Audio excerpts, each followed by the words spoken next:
Using nothing but his body fat, he blocks every cannonball fired at him. He grabs a ship anchor with one hand and captures the entire enemy fleet. He becomes the kingdom's greatest protector. He's not a superhero. He's just an ordinary guy who stumbled into a land of tiny people. This man is Gulliver. Back in New York, he works in the mailroom of a newspaper. He's shy and lacks confidence. He lives in his own fantasy world. He can't bring himself to tell Darcy, the travel editor, how he feels about her. One day, Darcy gives Gulliver a chance. She sends him to report on the Bermuda Triangle and surrounding waters. Gulliver accepts the assignment. A tour guide sets him up with a small yacht. Gulliver sails into Bermuda waters alone. The long voyage makes him drowsy. When he wakes up, his boat is caught in a violent storm. Massive waves toss him from bow to stern. Gulliver tries calling for help on his phone. A giant waterspout sucks him and the entire boat into the air. Everything comes crashing down. Gulliver regains consciousness on a strange beach. Hundreds of tiny ropes bind his body. He looks around in shock. Hundreds of people the size of his fingers surround him. They're securing him to the ground with various tools. Gulliver tries to break free. The tiny general orders his soldiers to stab Gulliver's feet with spears. Other soldiers throw ropes around his body and pull him back down. Gulliver passes out again. Hundreds of tiny people transport Gulliver on carts to the kingdom's capital. Citizens flood the streets to see the giant visitor. The general brings Gulliver before the king. The king sees him as nothing but trouble. He orders Gulliver locked in a cave outside the city. In the cave, Gulliver meets Horatio. This young man was imprisoned here for pursuing the princess and angering the general. They quickly become friends. The next day, the general decides to put Gulliver to work. He chains Gulliver up and makes him plow barren land outside the city. Suddenly, alarms sound.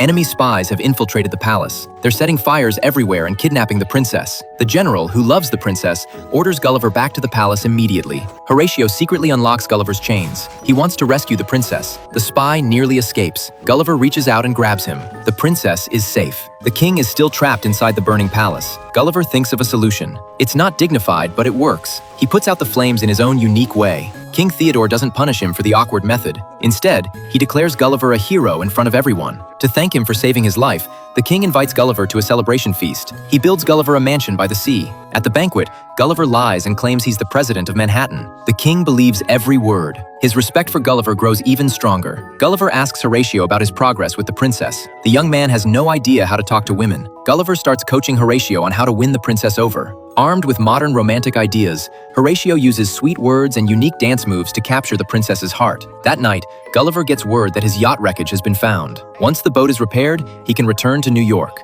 Gulliver checks his phone voicemails. They're all from Darcy. She sounds disappointed and angry. His mood hits rock bottom. After thinking it over all night, Gulliver decides to stay in the tiny kingdom. The king is thrilled. He immediately appoints Gulliver as the kingdom's general. The former general becomes second in command. Edward can't accept this arrangement. His pride won't allow it. He sneaks into the control room and shuts down all coastal defense systems. The rival kingdom has been waiting for this moment. They mobilize their entire fleet and attack. The king asks for Gulliver's help. Gulliver takes off his shirt and walks into the sea alone to face the enemy. Countless warships open fire on Gulliver. The cannonballs hit his body but cause no serious damage. Gulliver stands tall. He uses the impact force to bounce the cannonballs back. Multiple warships explode. He grabs all the anchor ropes and drags the entire fleet back to shore. The crisis is over. This victory sends Gulliver's reputation through the roof. Giant portraits of him cover the streets. People rush to buy merchandise with his image. Jealousy consumes the general. He takes robot blueprints he found in Gulliver's cabin and defects to the enemy kingdom. One day, Gulliver is talking with citizens in the square. Alarm bells ring.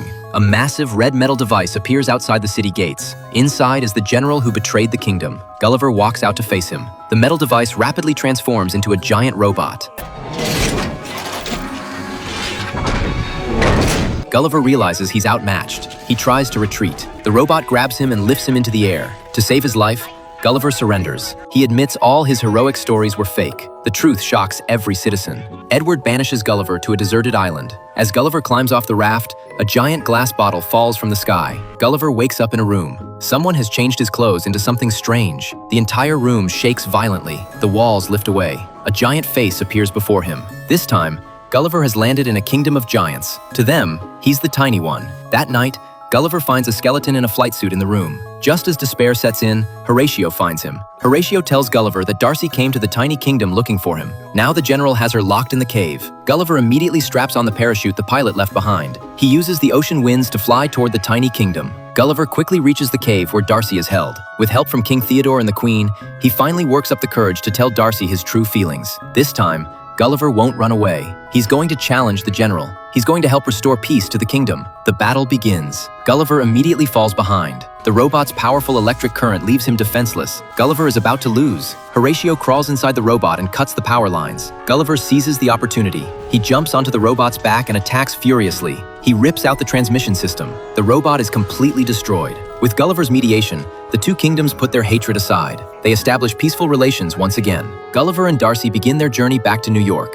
This fantastical adventure will change their lives forever.